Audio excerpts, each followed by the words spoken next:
السلام علیکم ورحمۃ اللہ وبرکاتہ۔ اللہ کے احکام کی تعمیل ہے لوگو، اللہ کے احکام کی تعمیل ہے لوگو، یہ فاقہ کشی مقصد رمضان نہیں ہے۔ رمضان المبارک کی آج پہلی تراویح ہوگی۔ رمضان قرآن کا مہینہ ہے، جس کے بارے میں اللہ رب العزت نے سورہ بقرہ میں صاف طور پر ارشاد فرما دیا، بینات کا لفظ استعمال کیا، من الہدا والفرقان، دو لفظ استعمال کیا، ہدا والفرقان، یعنی رمضان کے مہینے میں قرآن نازل ہوا اور قرآن راہ کھولنے والا، ہدایت دینے والا، گائیڈنس عطا کرنے والا اور حق اور باطل کے درمیان فرق کو واضح کرنے والی کتاب۔ تو اس سال مسجدوں میں تراویح نہیں ہونے والی ہے۔ اب گھر میں اپنے طور پر عام طور پر تراویح پڑھی جائے گی، جس میں امت مسلمہ کی خصوصاً ہندوستان میں ایسی اکثریت ہے کہ جو سورتوں والی تراویح پڑھے گی۔ لیکن کیا گھر میں تراویح پڑھنے سے قرآن کے مفہوم اور قرآن کے پیغام سے بھی ہم محروم رہیں گے؟ اس لیے ہم نے ارادہ کیا ہے کہ جس طرح سے مسجد میں ہر روز تراویح کے بعد یہ تذکرے ہوتے تھے کہ آج ہم نے قرآن سے کیا سبق حاصل کیا، اسی طرح سے روزانہ مختصراً اسی طرح کا پیغام ہر روز فارورڈ کرنے کی انشاءاللہ کوشش کی جائے گی، جس میں اس بات کی بھی کوشش ہوگی کہ اس سورہ میں کون سی اہم ترین آیت ہے جو آج کے کانٹیسٹ میں یعنی آج کے تناظر میں ہمارے لیے دعوت فکر و عمل دے رہی ہے، اور اس کو آپ سوچیں اور سمجھیں اور تفسیروں کی مدد سے حل کرنے کی کوشش کریں۔ تو آج انشاءاللہ چاند کا اعلان ہو گیا، جیسا کہ 24 اپریل ہے اور 29ویں آج چاند کی تاریخ ہوگی اور امکانات زیادہ ہیں کہ چاند ہو جائے گا، تو پہلی تراویح ہوگی۔ اب پہلی تراویح میں انشاءاللہ آج سورہ فاتحہ پر غور کریں۔ یوں تو سورۃ الفاتحہ کی بڑی فضیلت ہے کہ فاتحۃ الکتاب اس کا نام دیا گیا، یعنی کتاب کے اندر جتنے علوم ہیں اس کی سمری اس کے اندر بیان کی گئی، مقاصد بیان کر دیے گئے۔ اس کو ام الکتاب کا نام دیا گیا، یعنی مدر آف دا بک۔ کہ قرآن میں جتنے مضامین بیان کیے گئے وہ مضامین سمیٹ کر کے سورۃ الفاتحہ میں لا دیے گئے۔ اس کو سورۃ الشفا کا نام دیا گیا، یعنی دل کے امراض، روح کے امراض، ان تمام سے شفا دینے والی کتاب۔ تو ساتھ ساتھ میں ان سورۃ الفاتحہ کی خصوصیت میں یہ بھی شامل ہے کہ جن امراض پہ دم کیا جاتا ہے ان امراض سے شفا ہوتی ہے۔ سورۃ الشافیہ بھی اس کو کہا جاتا ہے کہ روز قیامت اس کے ذریعے سے شفاعت نصیب ہوگی۔ سورۃ الکافیہ بھی کہا جاتا ہے، سورۃ الوافیہ بھی کہا جاتا ہے، اور قرآن نے اس کی تعریف ایک جگہ خود فرمائی اللہ تعالیٰ نے کہ وَلَقَدْ آتَيْنَاكَ سَبْعًا مِّنَ الْمَثَانِي وَالْقُرْآنَ الْعَظِيمِ، اے نبی ہم نے قرآن عظیم تو دیا ہی ہے، لیکن 7 بار بار پڑھی جانے والی آیتیں یہ بھی ہم نے آپ کو دی ہیں۔ تو یہی سورۃ الفاتحہ ہے جس کے اندر 7 آیتیں، اور ان 7 آیتوں کے بارے میں یہ ہے کہ مکہ مکرمہ میں اقرأ کے بعد مکمل نازل ہونے والی پہلی سورہ ہے۔ مدینہ منورہ میں بھی اس کا ایک مرتبہ نزول ہوا، اس کے بارے میں بعض مفسرین لکھتے ہیں۔ اسی طرح سے ایک مرتبہ حضور اکرم جناب محمد الرسول اللہ صلی اللہ علیہ وسلم مسجد سے نکلے اور ایک صحابی کو آواز دی، یعلا یعلا ادھر آؤ ادھر آؤ۔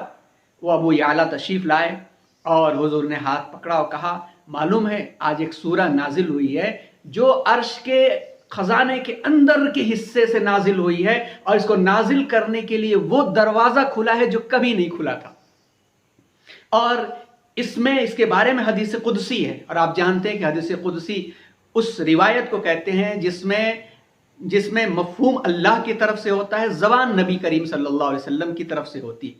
اس میں اللہ تعالیٰ نے اس سورہ کو 2 حصوں میں تقسیم کر دیا اور فرمایا کہ آدھا میرا حصہ، آدھا میرے بندے کا حصہ۔ اس کے اندر 7 آیتوں میں شروع کی 3 آیتیں اللہ کی تعریف کی ہیں، اور ایسی تعریف کی ہیں کہ اگر اس کی تفصیلات بیان کی جائیں تو سیدنا حضرت علی رضی اللہ تعالیٰ عنہ کے مطابق کہ میں سورہ فاتحہ کی تفسیر اگر کرتا جاؤں تو 70 اونٹ ناکافی ہو جائیں گے۔ اور آپ اندازہ کیجئے کہ ایک تاریخ میں ہم نے پڑھا کہ جو تگڑا توانا اونٹ ہوتا تھا وہ 15 من کا بوجھ اٹھاتا تھا. تو آپ سوچئے سیدنا حضرت علی رضی اللہ تعالیٰ عنہ کی روایت میں کہ 70 اونٹ ناکافی ہو جائیں گے. یقیناً اس کے بارے میں بات کی جائے تو بہت دور تک جائے گی. مختصراً یہ کہ یہ سورہ ہمیں غور و فکر کی دعوت دیتی ہے کہ ہمارے تمام مسائل کا حل اس سورہ میں چھپا ہوا. کیسے؟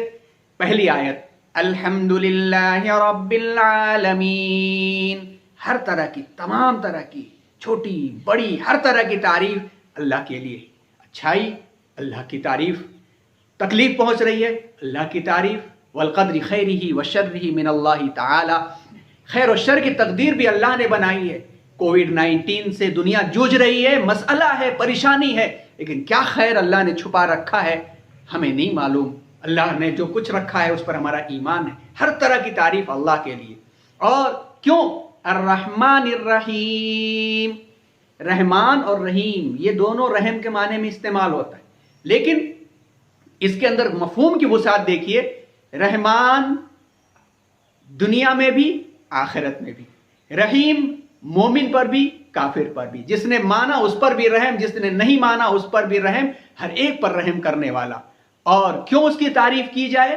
مالک یوم الدین، قیامت کے دن کا وہی مالک ہے جس دن سب کی ملکیت ختم ہو جائے گی، جس دن سب کا پاور ختم ہو جائے گا، جس دن سب کی ٹیکنالوجی دم توڑ دے گی، جس دن سب کا سرمایہ ختم ہو جائے گا. اور اس دن ایک آواز گونجے گی، لمن الملک اليوم، لمن الملک اليوم، آج کس کی طاقت ہے، کس کی بادشاہت ہے. اور آواز کے جواب میں صرف اور صرف ایک ہی آواز آئے گی، للہ الواحد القہار، للہ الواحد القہار. زبردست پکڑنے والے ایک خدا کی ہی قدرت اور طاقت ہے. تو مالک یوم الدین، اے اللہ ہم تیری تعریف کرتے ہیں، تو رب ہے. رب کا لفظ پڑھنا ہے تو امام الہند مولانا ابوالکلام آزاد کی تفسیر پڑھ لیں. اس کا انگلش ترجمہ ترجمان القرآن کے نام سے جناب بی شیخ علی صاحب نے ٹرانسلیٹ کیا ہے. اس کی کاپی دارالامور میں بھی یہ منگائی جا سکتی ہے. رب کے معنی کے مفہوم میں 350 صفحے انہوں نے لکھ ڈالے. مالک یوم الدین، تو ایاک نعبد و ایاک نستعین، ہم تجھی سے تیری ہی عبادت کرتے ہیں، تجھی سے مدد مانگتے ہیں. کیا مدد چاہیے؟ سب سے بڑی مدد یہ ہے، اہدنا الصراط المستقیم، guide us to the straight path, جو سیدھا سچا راستہ ہے خداوند کریم، ہمیں اس کی طرف رہنمائی کر دیجئے. اور کون سا راستہ؟ صراط الذین انعمت علیہم، ان لوگوں کا راستہ جو چل کے کامیاب ہوئے، دنیا میں سرخروئی حاصل ہوئی، دنیا میں علم کو انہوں نے پھیلایا.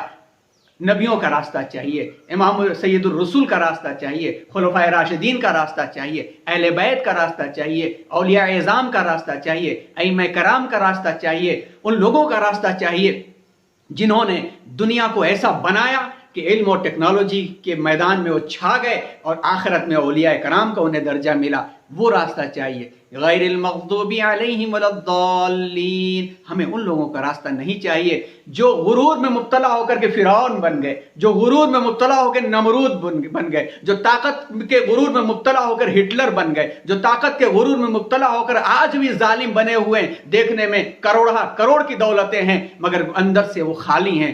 ہمیں ان کا راستہ نہیں چاہیے اور ان کا بھی راستہ نہیں چاہیے جو بھٹک گئے. ہمیں نہ یہود کا راستہ چاہیے نہ نصارہ کا راستہ چاہیے. ہمیں امت محمدیہ جناب محمد الرسول اللہ صلی اللہ علیہ وسلم اور ان کے ماننے والوں کا راستہ چاہیے. آمین. اے اللہ ہماری اس دعا کو قبول فرما. تو سورۃ الفاتحہ ایک دعا ہے.